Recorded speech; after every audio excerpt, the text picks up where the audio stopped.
సాధువైన, మృదువైన గుణము అనే అక్షయ అలంకారం మీకు ఉండాలి.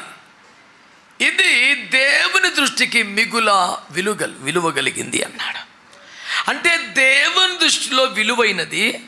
దాని పై వచనం ఏముంది?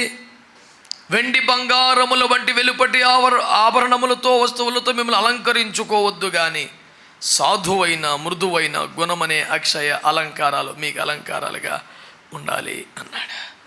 అంటే వెండి బంగారముల కంటే, విలువైన ఆభరణముల కంటే కూడా విలువైనది ఏమిటంటే సాధువైన మృదువైన గుణమే అని తేటగా దేవుడు మాట్లాడుతూ ఇది దేవుని దృష్టికి చాలా విలువ కలిగింది అన్నాడు.